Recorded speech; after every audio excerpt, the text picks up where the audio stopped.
Terjebak di 20 pinjol legal gitu loh. Pertanyaannya, haruskah dibayar gitu loh ya. Oke, buat teman-teman semuanya, mungkin Anda bingung juga ya kan.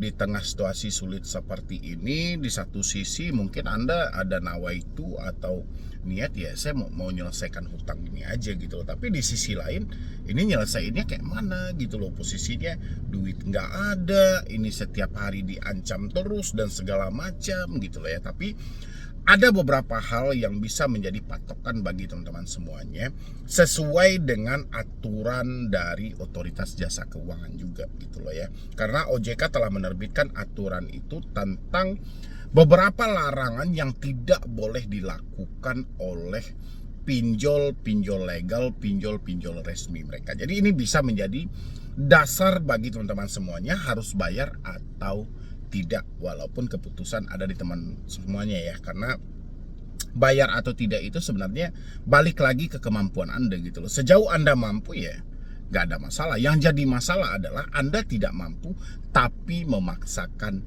diri. Oke. Mana pinjol yang 20 itu Bang? Perlu saya uraikan satu persatu kan nggak penting juga ya kan. Lagian juga teman-teman semuanya juga sudah paham sebenarnya pinjol-pinjol itu ya mungkin ya itu aja gitu loh. Tidak terlepas dari yang selama ini Anda pinjam, yang selama ini Anda pakai uangnya ya mungkin tidak akan keluar dari hal itu gitu loh. Hal yang paling pertama yang harus Anda pahami sesuai dengan COJK nomor 19 tahun 2023. Di sana telah diterapkan ya, ada pengaturan bunga, ada pengaturan denda, dan ada pengaturan dari pemotongan biaya layanan gitu loh. Teman-teman sudah memahami atau belum? Kalau belum nanti Anda bisa cek semuanya COJK nomor 19 tahun 2023 tentang aturan pinjaman online. Ya, di sana sudah lengkap semuanya. Apabila nanti Anda menemukan adanya pinjol tidak sesuai dengan aturan yang berlaku, misalnya dia menerapkan bunga sangat besar dari yang ditetapkan, dengan begitu silahkan Anda putuskan untuk berhenti membayar gitu. Ngapain kita paksakan membayar sementara mereka tidak sesuai dengan aturan yang berlaku? Ya, misalnya kita pinjam 1 juta, kita harus mengembalikan 2 juta. Ini kan nggak sesuai namanya gitu loh. Ya, sementara pencairan dalam 1 juta kita telah dibebankan atau dipotong biaya admin di awal. Ya, itu buat teman-teman semuanya. Dan habis itu pinjol yang juga tidak usah Anda bayar juga ya. Ini tidak usah Anda bayar lagi. Tadi kan Anda bertanya apakah harus dibayar. Pinjol yang tidak usah dibayar biar ini menjadi efek jerah juga. Teman-teman harus memahami dari aturan penagihan kredit dan mekanisme mereka menyalurkan dana. Ya, seperti apa cara mereka menyalurkan dana dan seperti apa cara mereka dalam melakukan penagihan kredit. Karena banyak hal-hal itu yang dilanggar oleh pinjaman-pinjaman legal ini di lapangan.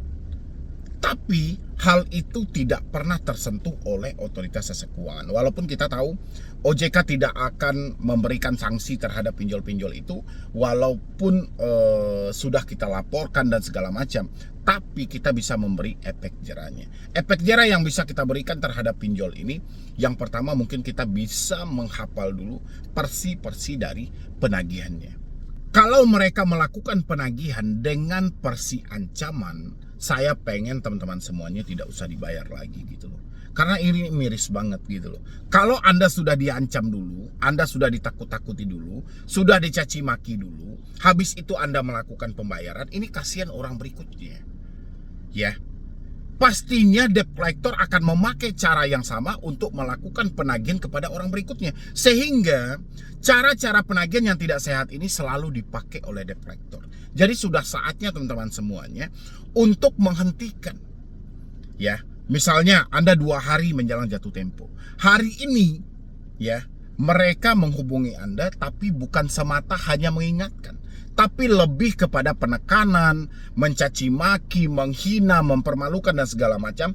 Saya harap urungkan niat Anda untuk membayar aplikasi itu. Biar menjadi efek jerah bagi mereka gitu loh. Biar pihak pinjolnya bisa berbenah diri ada apa sebenarnya. Dan OJK pun akan melirik kenapa masyarakat tidak mau lagi membayar pinjol. Apa yang sedang terjadi? Ya, tapi kalau Anda bikin ini gampang, Anda bikin ini mudah, ketika Anda diancam aja Anda langsung cari talangan dana, ketika Anda dicaci maki sedikit aja Anda langsung gali lubang tutup lubang. Ancaman seperti ini tidak akan pernah hilang. Dan kasihan orang berikutnya akan diancam dengan hal yang sama. Ya. Yang kedua juga di dalam aturan OJK banyak hal yang dilarang dalam persi penagihan, yaitu melakukan penagihan di luar dari si konsumennya. Pihak pinjol yang menggunakan jasa penagih hutang tidak boleh melakukan penagihan di luar dari si konsumen. Ya, ini juga bisa menjadi gambaran dasar buat teman-teman semuanya. Kalau misalnya Anda telat bayar pinjol, habis itu ada kontak darurat Anda, tapi mereka melakukan penagihan kepada kontak darurat Anda bisa catat ini aplikasi. Ya, ini nggak bisa Anda biarkan, wah karena malu dihubungi kontak darurat dan segala macam, terus Anda lakukan pembayaran. Ini nggak bisa teman-teman semuanya. Ya, oke, diri Anda terselamatkan hari itu juga, orang berikutnya gimana gitu loh. Ancaman-ancaman ini akan mereka pakai selalu, karena mereka selalu berhasil kan. Setiap kali mereka melontarkan kata-kata seperti ini, orang-orang membayar. Setiap mereka menggunakan persi penagihan yang seperti ini, orang-orang membayar. Sehingga ya, mereka selalu memakai hal-hal yang dilarang. Ya, jadi teman-teman kan bisa catat tuh, kalau misalnya kan Anda selalu bertanya, Bang kira-kira menghubungi kondar nggak? Menghubungi di luar kondar nggak? Kalau Anda sudah menemukan buktinya nanti, misalnya dia menagih kepada kontak darurat Anda, catat nama aplikasinya, hentikan pembayaran. Ya, itu sudah ada larangannya. Jadi kita nggak usah kita menunjukkan suatu ketakutan. Oke, di satu sisi kita salah karena kita mengajukan pinjaman, tapi di sisi lain kesalahan ini bukan sepenuhnya milik kita juga. Jadi nggak harus kita membenarkan segala perbuatan mereka yang mana itu telah dilarang dan tidak diperbolehkan. Habis itu mereka yang melakukan penagihan ke kantor, ya, atau melakukan penagihan di luar dari alamat Anda, itu tidak diperbolehkan sama sekali.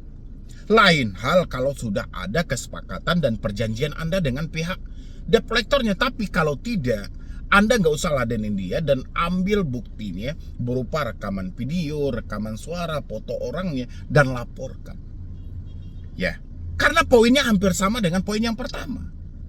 Karena ada larangan melakukan penagihan dengan intimidasi, pengancaman, dan mempermalukan. Ketika dia sampai ke perusahaan Anda, itu lebih ke mempermalukan.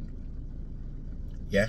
Nanti teman-teman kantor melihat, semua orang melihat, hutang piutang yang seharusnya menjadi ranah privasi akhirnya tidak privasi lagi, menjadi konsumsi publik.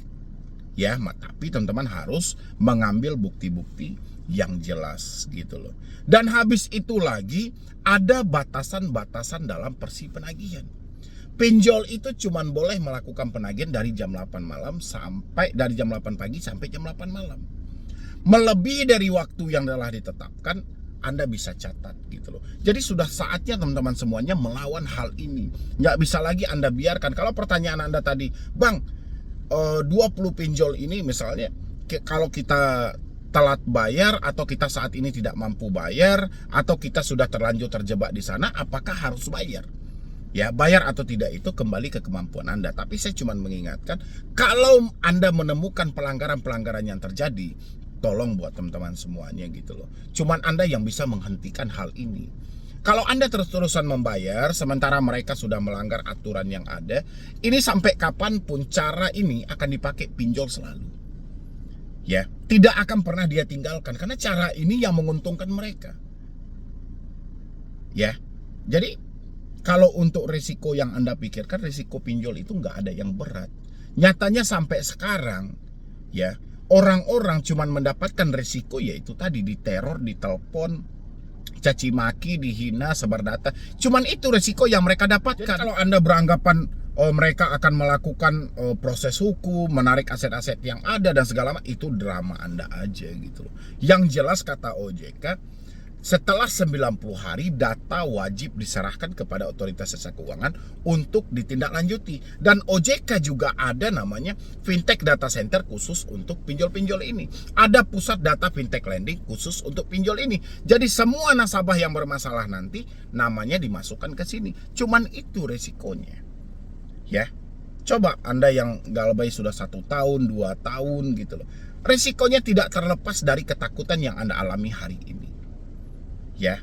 Jadi saya pengen buat teman-teman semuanya, tolong dicatat semuanya gitu loh. Jadi kalau ada mereka yang tidak sesuai lagi dengan aturan yang berlaku, mereka menyalahkan aturan, mereka melanggar larangan, itu tolong dicatat gitu loh. Nggak bisa teman-teman hanya semata, bang katanya begini, bang katanya begini. Nggak bisa semata hanya seperti itu.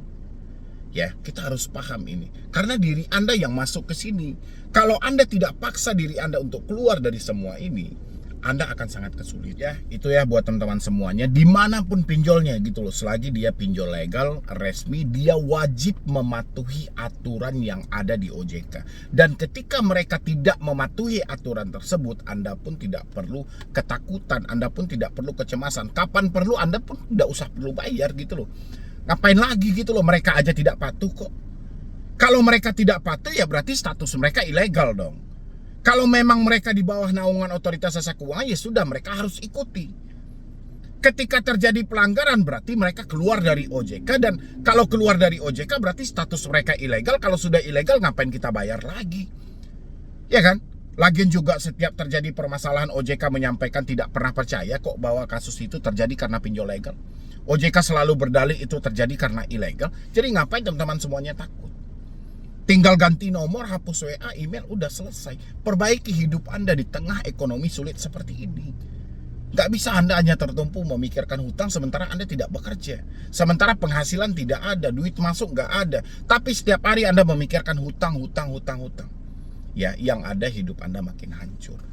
Oke teman-temanku semuanya, mungkin dari saya cuma itu aja. Terlebih dan terkurangnya saya mohon maaf. Insya Allah nanti kita akan lanjutkan juga untuk membahas yang lebih detail lagi cara-cara Anda untuk keluar dari jeratan pinjaman online. Karena saya perhatikan sepanjang 2025 yang telah berjalan ini, itu makin banyak, apalagi setelah lebaran kemarin, malah makin banyak orang yang terjebak di pinjol. Bukan makin berkurang, tapi makin banyak.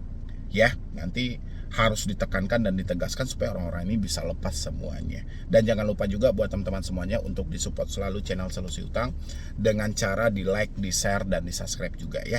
Jadi sekian dulu dari saya, Midi Broni. Wassalam.